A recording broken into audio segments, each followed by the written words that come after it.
Okay, I just gotta make Say sure what? like your mic is working properly. I'm gonna look. Hold on, let me get in my car and then you can repeat all that, my brother. It is windy and there's a truck outside. Yeah, it's crazy. Let me Oh, and you're about to hear a bunch of people. Hello. Alright, now repeat everything you just said, my brother. I'm just trying to make sure that your mic is working. Okay, there's a huge echo on your side.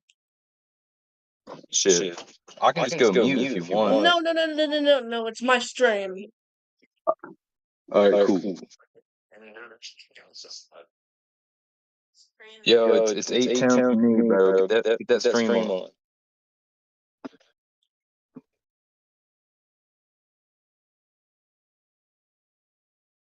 Here, I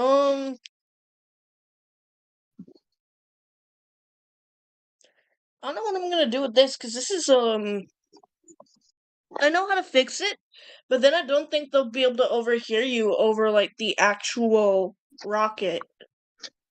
Yo, low key, that's fine. People were bitching at us for my voice crack.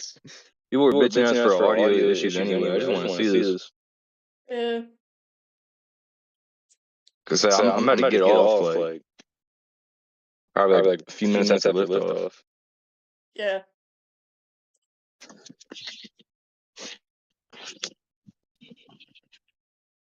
Oh, I got another idea. Instead of desktop audio, I'm just gonna make another application audio capture. Alright. I'm gonna...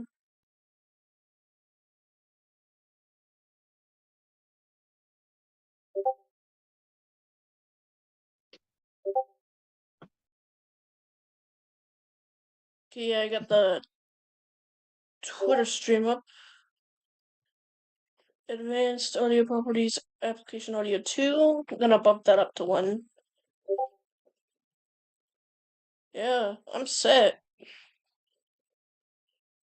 My heart's pumping. Stream should have started by now. Don't know.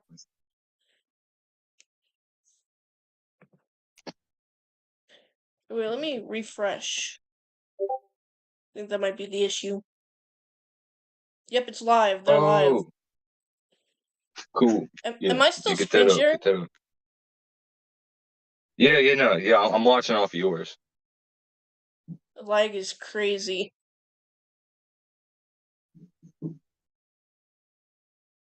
Yep, here we go.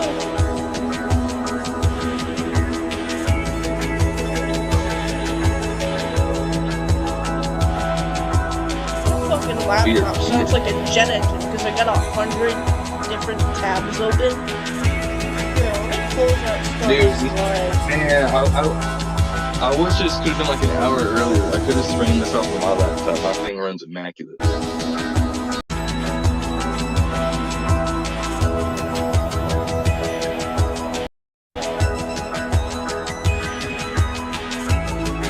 SpaceX, start the stream. Stop doing that.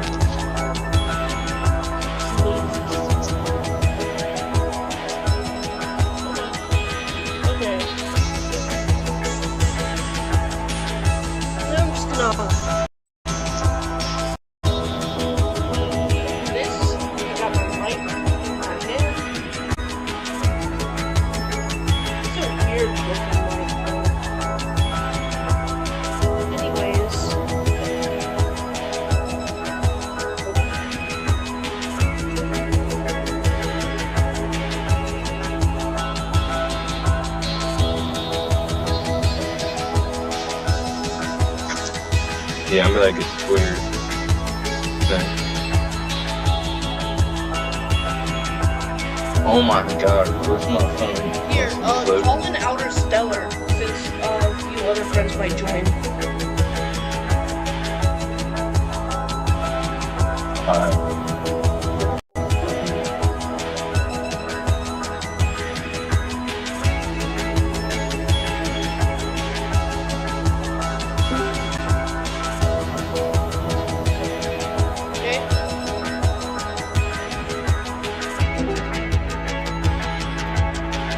Yo, to make my phone run slower, can you just not stream it to me unless other people join? I'm just watching off my phone. Yeah, that's alright. Here, am I streaming right now?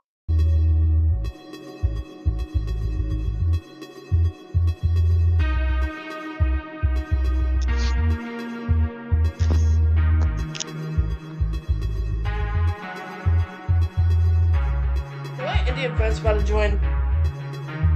We chillin'.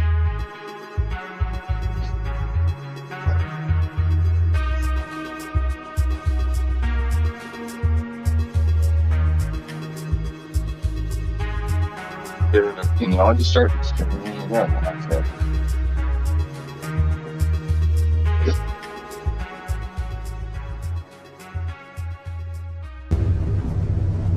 Oh shit! Fucking beautiful. Oh, alright, man, just go ahead and screen share it with me. I'm getting a delay. Just close the screen share. I don't know why I'm still sharing.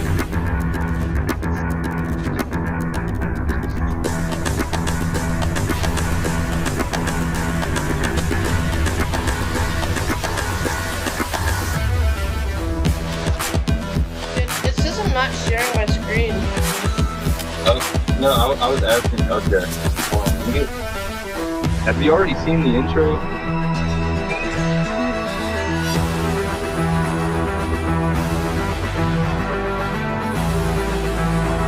You know, I'm saying, like, could you share it on here so I can watch it?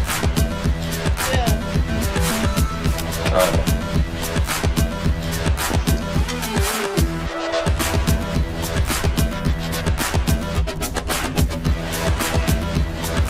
There we go.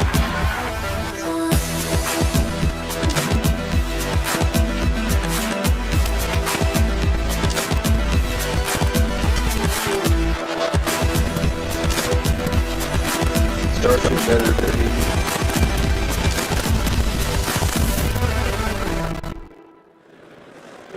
Good morning. You're looking at a live view of Starship as we await its fourth flight test from Starbase, Texas, also known as the Gateway to Mars. Thanks for tuning in. We're excited to be joining you once again from SpaceX headquarters in Hawthorne, California. As you can tell, the crowd is getting excited behind us. We're here in front of Mission Control Center.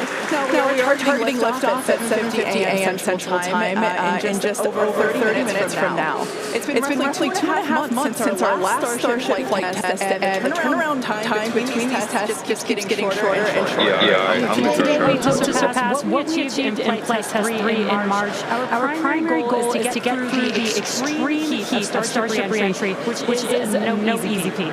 As with all flight tests, our goal is to collect as much data as possible. Every flight gets us... What? I better say yours is echoing. Not the end of the world if you gotta hear it. rocket that is capable of making life multiplanetary. Starship will allow us to land humans on the moon again after more than half a century, fly the heaviest payloads ever flown, and ultimately fly humans further into space than ever before. Getting there will require us to fly frequently, which is why we're producing so fast. We already have hardware built and are preparing for our next several flights. But the most important thing about Starship is that it's designed to be fully and rapidly usable and, of course, reliable. We've been designing from day one to realize the vision of having an entire city of people on Mars, something we know will take launching millions of pounds of cargo and equipment into space spread across thousands of launches. The faster we can learn now, the faster we can improve and evolve Starship to achieve this vision. And that brings us to today's flight test, the fourth of many that will get us one step closer to Mars. But before we dive into the details of today's test, let's do a quick rewind and talk about our last integrated flight test, Flight 3. On March 14th, Starship successfully lifted off at 8:25 a.m. Central Time from Starbase, Texas. It cleared the launch tower and went on to accomplish several major milestones and firsts. All 33 Raptor engines on the Super Heavy booster started up successfully and completed a full duration 2-minute and 41-second ascent burn.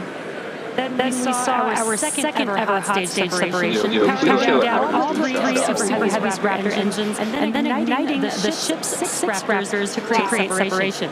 Next, Super Heavy completed its flip maneuver and ignited the 13 center engines for the boost back burn to send it towards its splashdown point in the Gulf of Mexico.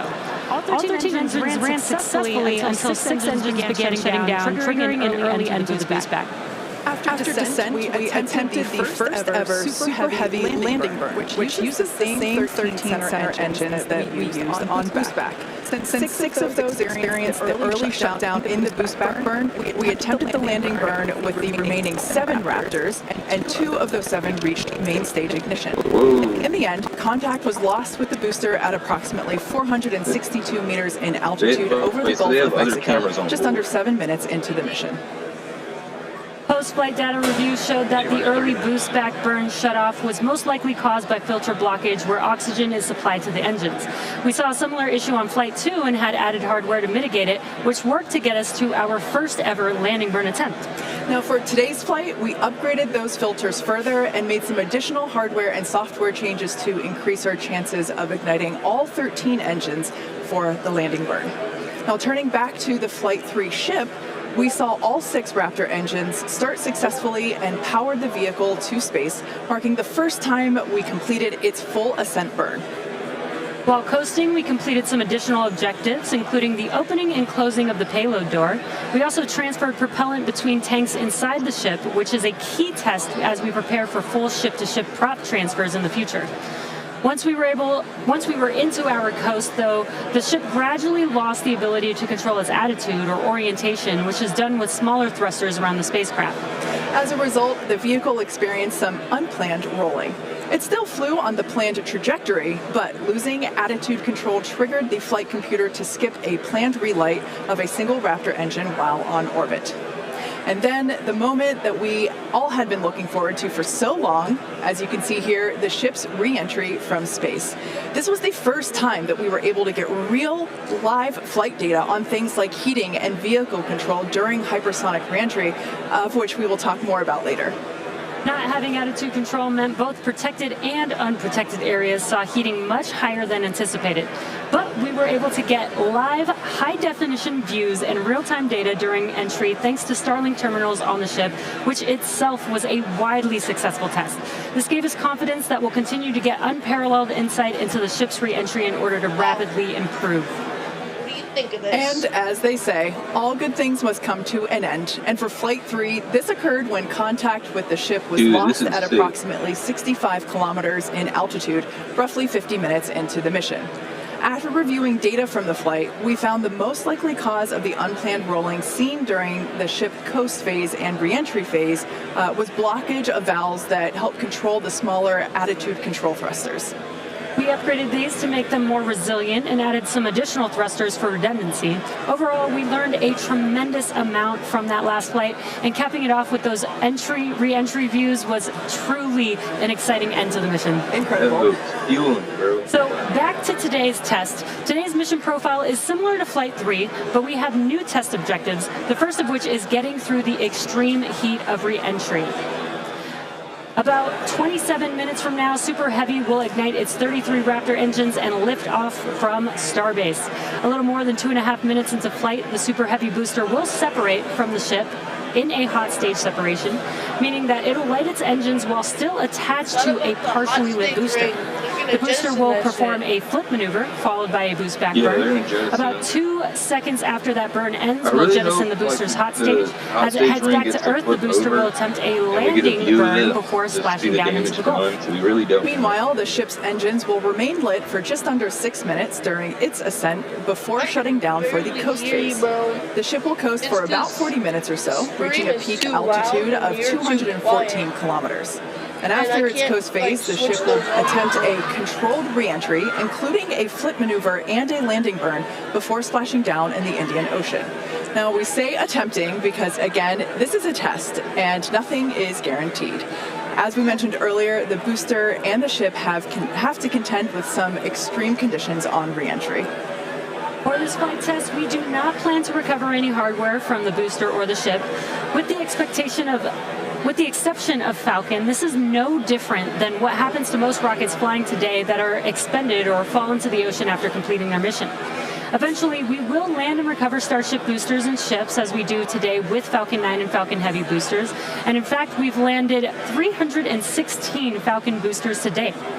Even though recovery is not planned, the telemetry and data we receive all the way to the end is what we're looking for, which will help us continue to build a rapidly reusable Starship for the future. In other words, the payload for this mission is data. It's also worth mentioning that the hot stage jettison is an off-nominal procedure that we're using as a temporary way to reduce the weight of the vehicle for its water landing today.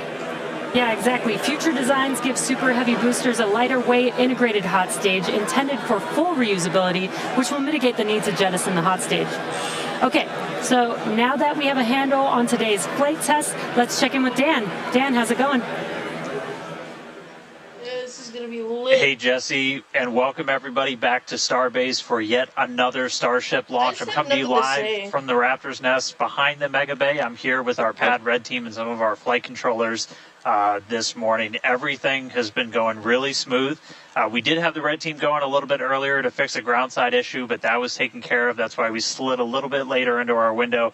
But as of right now, we are on track for liftoff at 7:50 a.m. Central Time. That's 12:50 UTC. As you can see, we are actively loading propellant onto Starship and Super Heavy. Those frost lines are ticking up as we load liquid methane, that's our fuel, liquid oxygen, that's our oxidizer, onto both. What? My whole phone is tweaking out. I don't know if this can work. Since Flight 3, we've made a few more upgrades, helping to bring Prop Farm 2.0 online. That's just going to help us to continue to Sorry. We're also going to be using it for Launch Tower number 2, which is going to be coming to Starbase real soon. The faster we go, the less crap we're going to lose the boil off, and the better we can ensure things like temperatures are in the right range for Raptor startup. Now, yeah, they got all the sections there already. To load prop on board, that third, we knocked it all the way down to just 51 minutes. We're aiming for about 46 minutes of prop load time for today's op. Eventually, hoping to get that down all the way to 40, which for some context, that's just 5 minutes more than we take to load Falcon 9, but we're doing it with 10 times the amount. So this morning, ship prop load started at T-minus 50 minutes, booster at T-minus 43 minutes.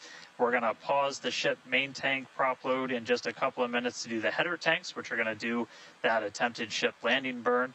We expect the ship to close out all of its prop at about 3 minutes and 20 seconds before liftoff, and then booster at about 2:50. Now, our final countdown sequence is going to look very familiar. It's going to be the exact same as it was on flights 2 and 3. So we'll light those engines, and then about 4 seconds later, we will actually see it lift off. But I mean, right now, we are just under 23 minutes away from launch. We're not working any issues, either with the vehicle, the range. Weather is 95% go, so not dealing with any winds or weather issues today. If we do have to scrub, our next attempt would probably be about 48 hours from now. It's all going to be driven by commodities and just how far we get into the count. But everything looking good for liftoff just about 22 and a half minutes from now. I'll check back in with you guys in a few minutes, and I'll send it back over to Kate and Jesse. Oh no, you left. Excellent. Thanks, Dan. Flight tests like today are the fastest possible route for us to dramatically improve Starship's capabilities. The Starship flying today has already seen a number of changes based on what we learned from Flight Test 3 in March, which was only 2.5 months ago. Development moves really fast here at SpaceX. Let's take a closer look at the iteration of the vehicle flying today. Starship is comprised of 2 elements, the ship, which has 6 Raptor engines, and the Super Heavy booster, which has 33 Raptor engines. The current iteration of Starship is essentially an experimental vehicle flying for development. Starship 2 will be capable of carrying more than 100 tons to orbit, and Starship 3 will be able to handle more than 200 tons to orbit. Compared to Saturn V, the rocket that first took astronauts to the moon, Starship has more than twice the thrust. And with a few planned upgrades, Starship will have 3 times the thrust of Saturn V, plus the added benefit of full reusability. The amount of mass that we're able to launch per rocket is crucial to creating a self-sustaining city on Mars. Now, to get a sense of how big Starship is, let's start with the average-sized human, which is about 2 meters high. And towering over our average human is the length of the Millennium Falcon, which comes in at 35 meters. Our Falcon 9 rocket with the payload fairing attached is double the size of the Millennium Falcon at 70 meters, and nearly twice the size of that is the fully integrated Starship at 121 meters tall. The ship is about 50 meters tall, and the Super Heavy booster alone stands 71 meters. Eventually, the ship and booster will get even taller. Starship's first stage has a diameter roughly 2.5 times that of Falcon 9, and with 33 much larger Raptor engines, as you see there. I love this view because we don't have this view on our Falcon missions. This is looking up under the Super Heavy booster. Now, moving up the rocket, the ship features 6 Raptors, 3 sea-level engines, and 3 vacuum engines, which, as the name suggests, are optimized to operate in the vacuum of space. And Starship is designed for vertical takeoff and landing on any hard surface. The ship is also outfitted with 4 flaps to help aerodynamically control the vehicle's attitude during atmospheric flight and enable a precise landing. And in between the first and second stages is our hot stage, our new separation technique, which we saw in action during flight tests 2 and 3. The body of Starship is wrapped in a heat shield made up of 18,000 hexagonal ceramic tiles designed to insulate the vehicle during atmospheric entry, where temperatures can be as high as 2,600 degrees Fahrenheit or over 1,400 degrees Celsius. Speaking of those heat shield tiles, re-entry was a pretty exciting first for our team, and Starlink allowed us to gather critical data about this stage of flight. Reusability significantly reduces the cost of space travel, and it's the key to making humans a multi-planet species. Starship is designed for rapid reusability, which means the booster and the ship need to re-enter Earth's atmosphere and land back precisely at the launch site. With each flight test, we gather more and more data to help hone Starship's re-entry capabilities. The more information we have from each flight, the quicker Starship development can proceed. One way to gather more information is to improve communication throughout the flight, including re-entry, where historically there has been a communications blackout. To do this, we equipped Starship with Starlink terminals to expand its communication capabilities. The Starlink terminals are those 4 black squares that you see there on top of the ship. Starlink is the world's largest constellation of highly advanced satellites operating in a low orbit around the Earth, providing high-speed internet on Earth and now in space. Starship is designed to have a large surface area to create considerable drag during re-entry. Traveling at about 27,000 kilometers per hour, or almost 17,000 miles per hour, Starship compresses the air in front of it, causing the temperature of the air to rise and ionize, turning it into plasma. This plasma layer interferes with communications by absorbing and reflecting radio waves, leading to the communications blackout we've seen historically with spacecraft during atmospheric re-entry. With Starship, most of that plasma is built up around the front and sides of the vehicle, leaving an opening downstream where we're able to point our Starlink terminals. And with Starlink also operating at a higher frequency than traditional space-based communications, we're able to power through any residual plasma to provide real-time video and data at high speeds back to the ground. Super cool. We actually got to see this in action on Starship's last test, Flight 3, which had the first ever live HD video of a spaceship re-entering the atmosphere.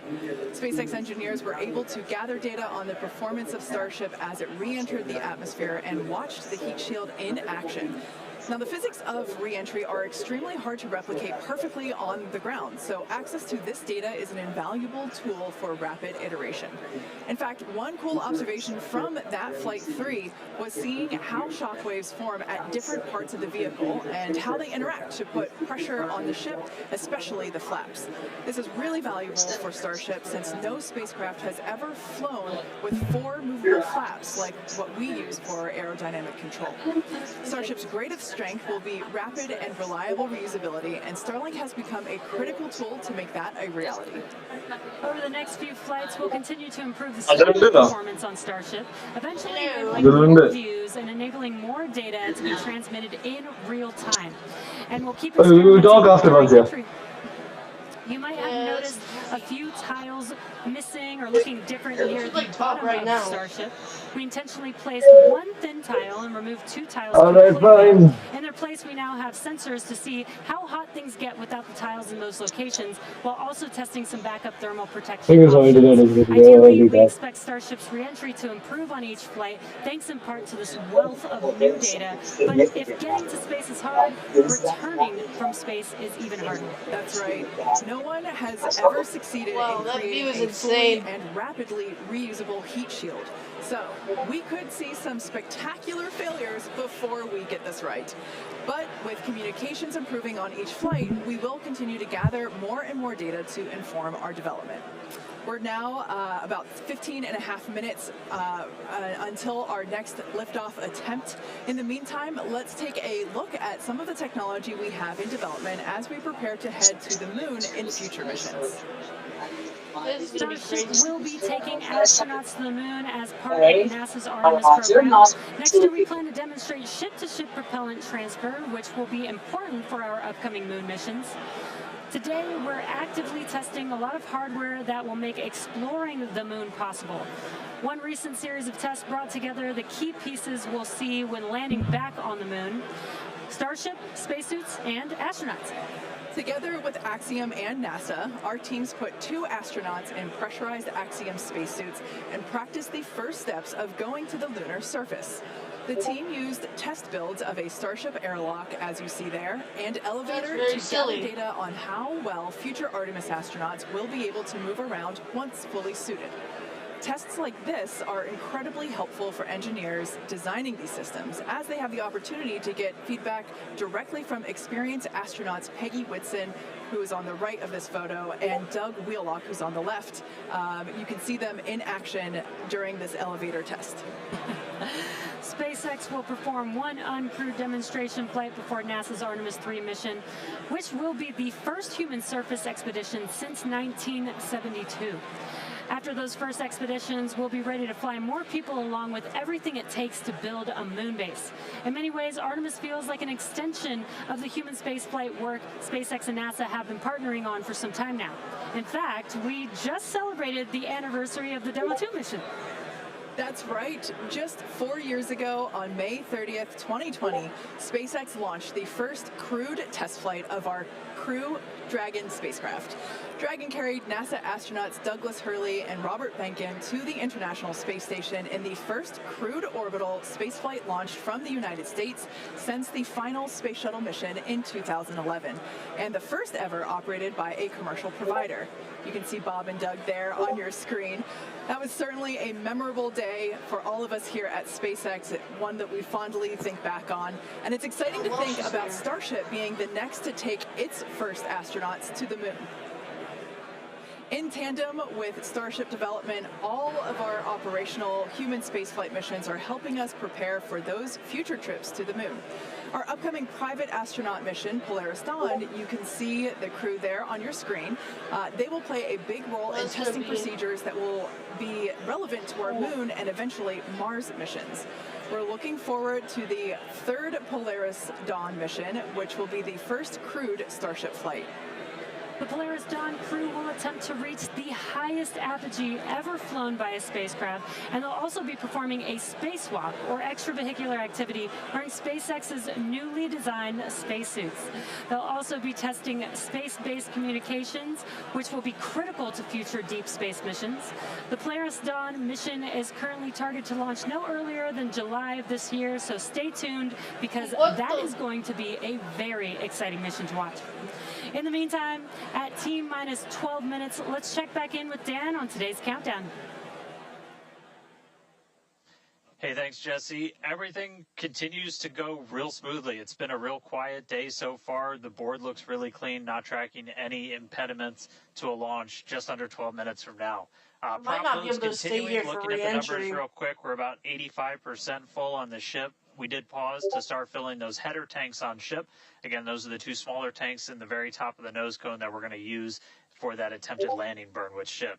And with the booster, we're just at about 76% or so on our methane and LOX, so getting pretty full there. Those are going to continue down to about 3 minutes and 20 seconds before liftoff. That's when we'll close out all the prop on the ship. and then T-minus 2 minutes and 50 seconds on the booster. A lot of work also going on in the background. Our range safety teams working to make sure the area, not just around the pad, but in the sea space out in the Gulf, and also in the anticipated entry point in the Indian Ocean are clear. We're not tracking any blockers, any boats, anything like that in the zone right now, but their work literally continues right up until those last couple of minutes. So they're working pretty hard to make sure everything stays clear. But right now the range is green.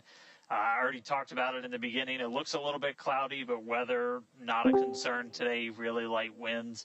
We only had about a 5% chance of violation when we started this morning, and that's held. So everything continuing to look really good for launch so far. The pad itself is getting ready.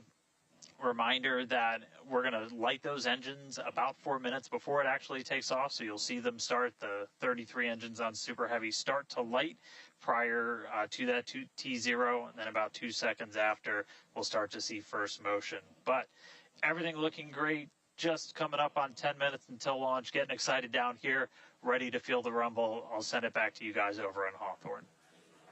Thanks, Dan.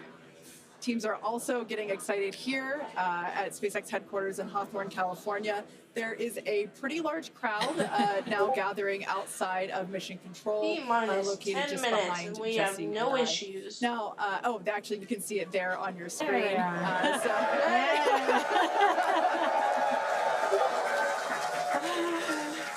Everyone getting super pumped for our fourth flight test.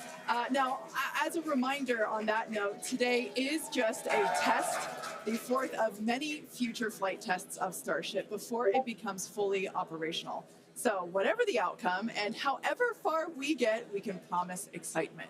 This rapid iterative development approach has been the basis for all of SpaceX's major innovative advancements, including Falcon, Dragon, and Starlink.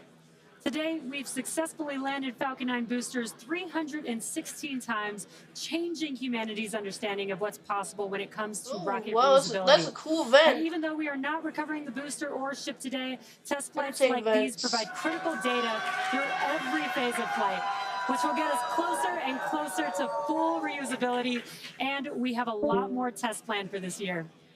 When we start recovering Starship boosters, we'll want them to return to the launch site for a quicker turnaround, which you can see in this animation on your screen. And that's when the tower reveals its dual purpose. After launch, the arms or chopsticks on the tower will help guide the booster into position to ensure a precision real at some point. And our goal for the near future is to have 4 launch towers, 2 in Cape Canaveral in Florida, and they will look very similar to the ones that you see here in this animation.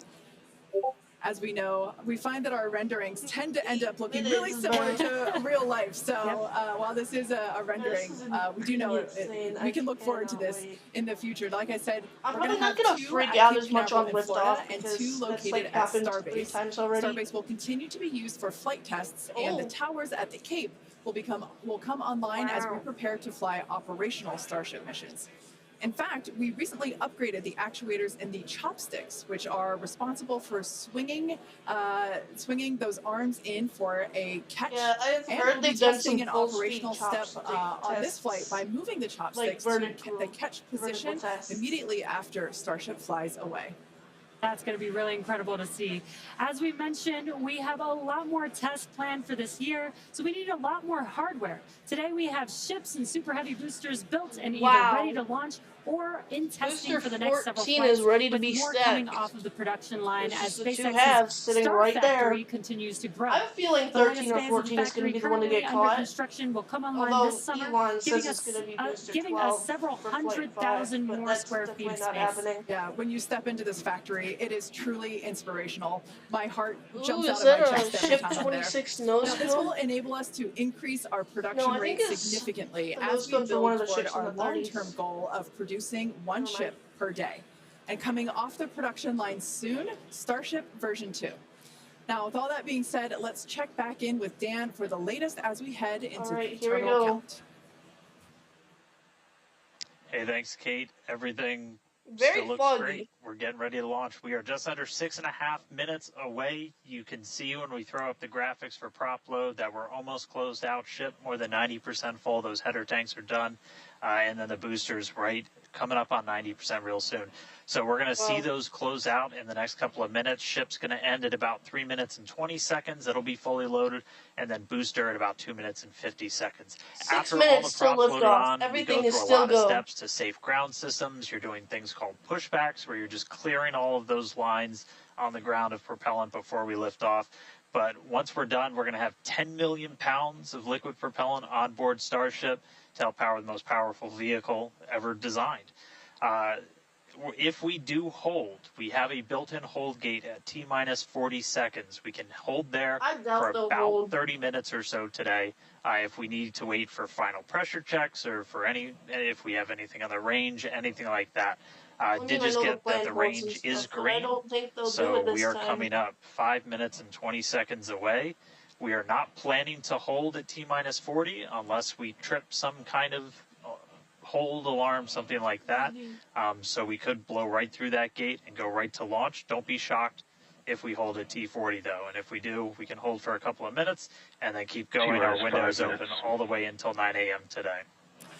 Now, once we pass through T-minus 40 seconds, a number of events will occur in rapid succession. The ground spin and ignition systems will come up to flight pressure, and the ship will go to internal power. Now, after that, the quick disconnect arm lockout is removed in preparation for retraction shortly after T0.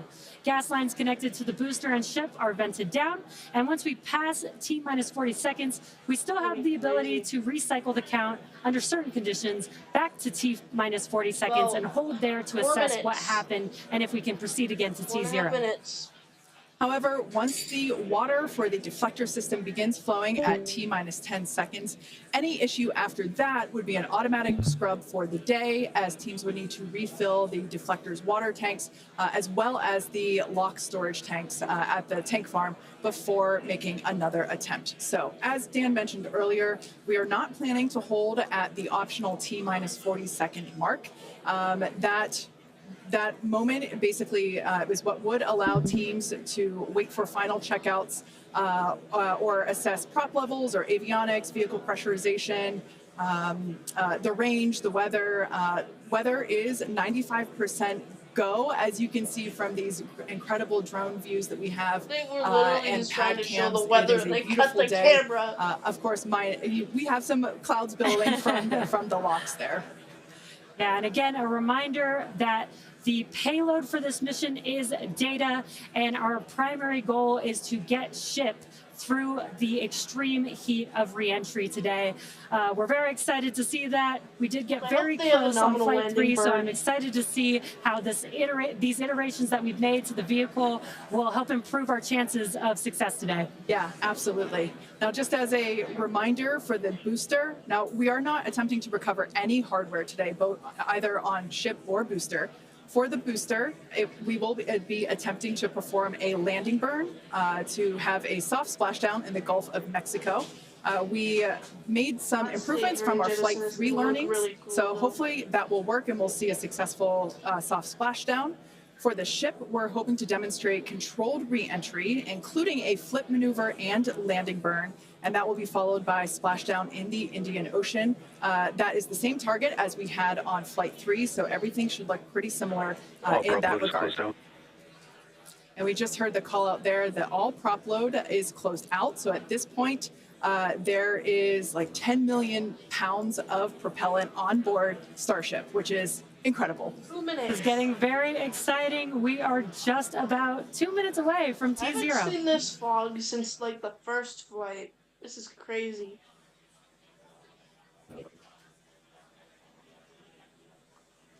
And they just stopped commentary. And as Jesse just said, we are under 2 minutes away. So prop load is complete. All the fill drain lines into ship and booster have closed. Right now we're doing the pushback, so clearing out all those ground lines of propellant. And that'll be completed over the next couple of seconds. We're coming up on that T-minus 40 mark. Again, not planning to hold. If we do, or if we get a hold after we pass it, we can snap back to that T-minus 40. And then we can stay there for about 30 minutes or so if any other issues crop up. Once we pass T-minus 40, a lot of things happen, both on the vehicle and the ground. It's running a lot of its own self-checkouts, venting different tanks and pressure lines throughout the vehicle. Okay, this is gonna get built real. that We're 40 1 minute seconds, away. that's about how much time it takes for the vehicle to take all of those actions, which is why we hold there. But all of that happens automated. You do a final checkout of the TVC, the thrust vector control, how we're going to steer. Bro. And then we see liftoff. So we're under a minute away. I hope it blows up. Bro, shut up. 45 seconds and counting. We're past the 40-second now hold. as we close in, we are past the 40-second mark. So, oh my fucking god, this is gonna be insane. Flight Director Ty Huntington's gonna take us through one more time. Are you streaming at 720p, 30 FPS?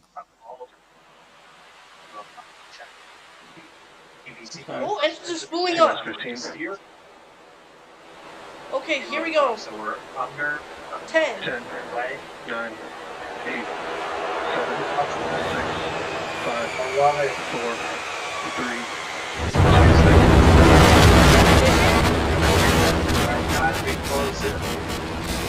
Come on. Liftoff! Here we go! Plus 10 seconds. Vehicle is pitching down range. Damn, that thing's zooming! Oh, one Raptor is out!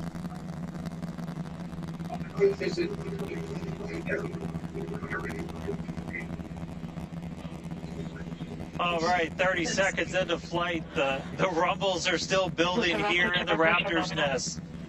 We're seeing 32 out of 33 engines lit on the Super Heavy right now. I did not expect one Raptor to go out, but it's in the 20 ring, so that's alright. Max Q, that maximum aerodynamic pressure as we go uphill on the vehicle. I'm shaking. Two Raptors, never mind. Max Q. Max Q. All right, we just passed through Max Q, so we're going to continue on up. We still have about a minute and 30 seconds until we get to stage separation. Starship now flying faster than the speed of sound. Views.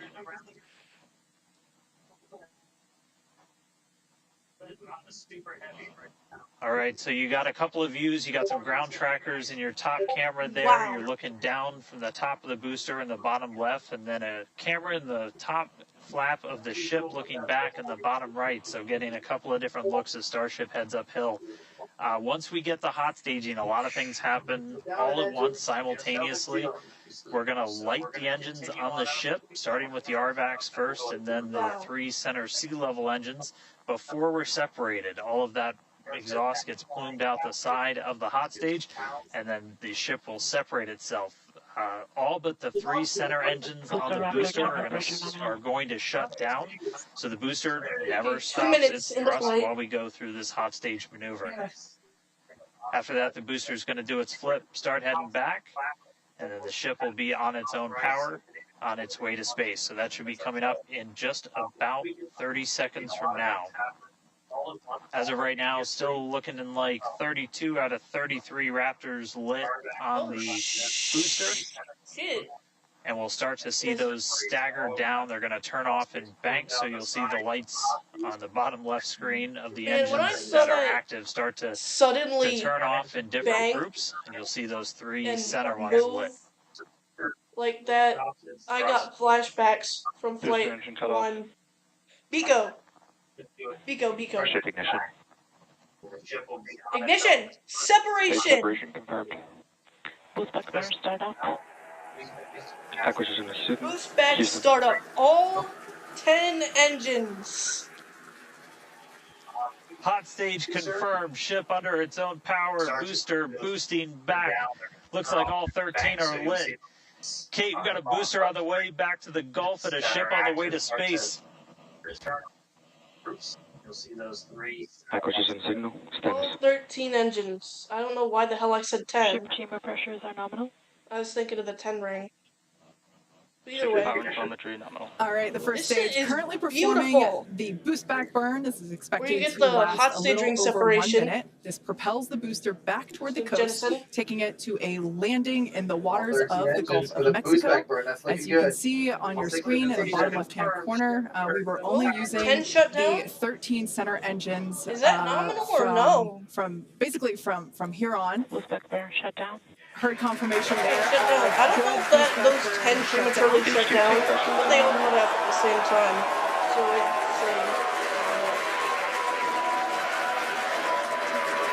Lots of excitement. Oh, so right shit! here, this is our view of the jettisoned hot stage. As we mentioned, this is a temporary fix to help reduce the weight of the booster, the Super Heavy booster. Future iterations will have a lighter weight integrated hot stage structure that won't need to be jettisoned. Ship is still nominal on its way to orbit. Now, after we jettison that hot stage, the booster will begin to attempt its water landing in the Gulf. In the meantime, the ship will coast for about 40 minutes or so up to an altitude of 214 kilometers. And after its coast phase, it will attempt a controlled re-entry, including a flip maneuver and a landing burn, just before splashing down in the Indian Ocean. But as a reminder, we are not attempting... Trajectory nominal. Good news there. Trajectory is looking good for the ship, which is on the right-hand side of your screen. Ooh. At this point in time, as you can see, we have no engines lit on the booster. It is coasting back toward the Gulf of Mexico for a water landing and ship under power of all 6 Raptor engines. There's 3 sea level and 3 vacuum Raptor engines that are lit, as you can see on your screen.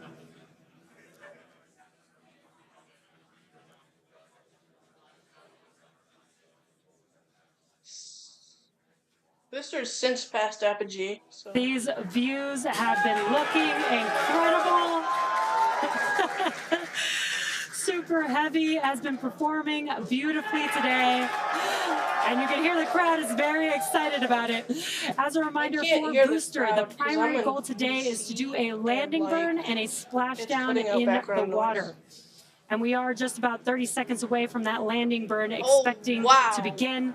And an incredible view from the forward portion of the booster. This is basically on top of the Super Heavy booster, where we have jettisoned that hot stage. So now we can see this incredible view of Earth as it's making its way back down to the Gulf of Mexico. Right now, the booster is using the 4 hypersonic grid fins to guide itself through atmospheric re-entry. Bro, this is insane. And we are expecting that landing burn here. Okay. 15 kilometers. We're going to have ignition real soon. And we will be igniting 13 engines, and this is a great view. On your left-hand side is a view. It's 3 views from the booster, and your right-hand side a view from the ship. And you can see those grid fins on your left-hand screen rotating and turning to guide the booster, and there's that landing burn.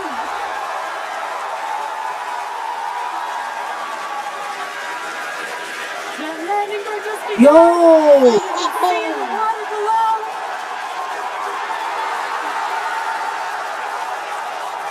And we have splashdown.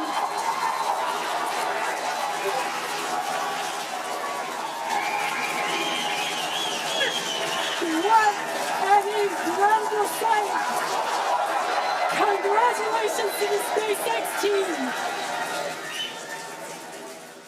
Ship has entered terminal guidance. That was absolutely incredible. The first successful splashdown of the Super Heavy booster. Love seeing it just stream before re-entry because I gotta go and do stuff. Now the next milestone is coming up in about under a minute. The ship is going to shut off its Raptor engines, Ship engine cut off. which we see right there. Ship engine cut off. As we mentioned before, today's test flight is not an orbital flight, but rather one that demonstrates the Starship's orbital capability.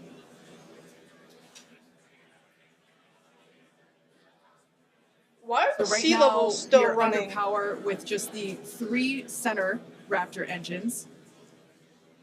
Expecting those, and shutdown. just there we can see that those have also successfully cut off. I've seen. Ship FDS is saved. What an Nominal incredible orbit insertion. Oh, there's great news there. The call out we were hoping to hear. Wow. Amazing views Nominal once orbit again from insertion. Starship. We have our second Starship in space. These live views being brought to us by Starlink, which is on board the ship. Dan, what an incredible view we have once again. So exciting. We got another ship in space. Splashdown was beautiful. It hit the water. I'm like still And jumping up and floating. down. I'm like, And then this the whole string cut building off. was going absolutely insane when Wow. we saw the booster hit the water. I mean, wow. Congrats to everybody that's just been putting in insane amounts of hours on everything to make this thing a reality. And I feel like every single time we do one of these, we're seeing something wildly new. We got to see the hot stage jettison and the booster in the water. But just to recap real quick over everything that's happened. So we lifted off at 7:50 a.m. only 9 minutes ago. How has it only been 9 minutes? 7:50 a.m. Central at 12:50 UTC. It's been 10 minutes. We saw 32 of the 33 Raptor engines on Tiles Super are Heavy make flying the off, ascent. like, We had successful cutoff, successful lot. hot staging. All 6 engines on the ship powered it all the way into a nominal orbital trajectory. And we've already been getting some live views from the ship on board. After that, the booster was able to do its boost back burn. Oh, this looks like we're actually getting some views from the ground still, potentially from Florida, of the ship as it's up there. That's a view from some of our tracking cameras on the ground in Florida. But the ship, we just heard successful orbital insertion, so it's right where it needs to be and is now going to continue on its way to coast until it tumbling comes again. to re-entry. But I mean, the booster, successful boost back burn, jettison the hot stage, and then a landing burn. It looked like we saw 12 of the 13 engines light up, and then that first ever soft splashdown in the water. So a whole lot still to come. Ship now on its way to its primary objective of entry. That's going to be coming up in just under 40 minutes from now. So a lot still to come, but wow, what a 9 minutes to start this mission off. So can't wait to see what entry is going to show us, but that launch was incredible. Back over to you, Jesse and Kate. Wow. I am still trying to catch my breath here. That was some incredible views that we have never seen before.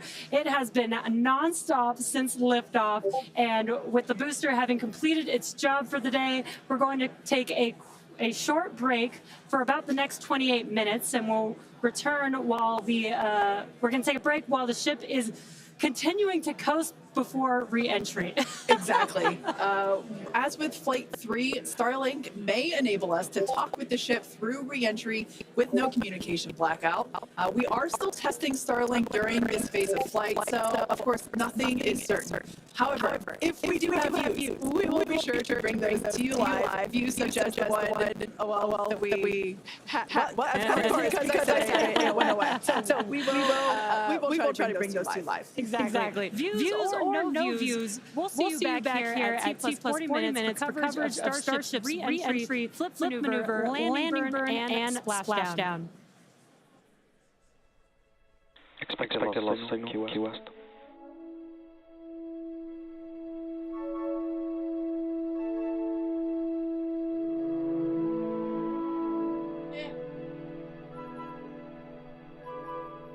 Expected loss signal, keep over.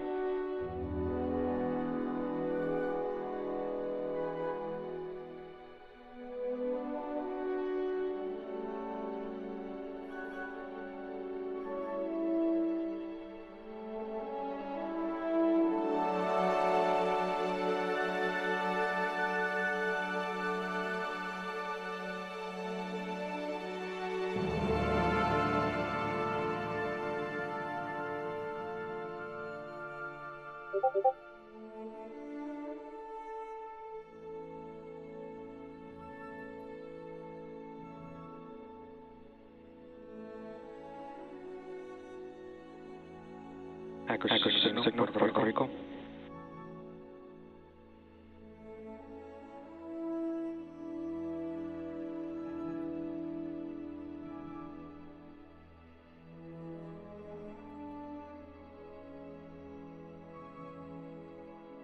I'm gonna end my stream and I'm gonna join on my phone. I might record my reaction of re-entry, but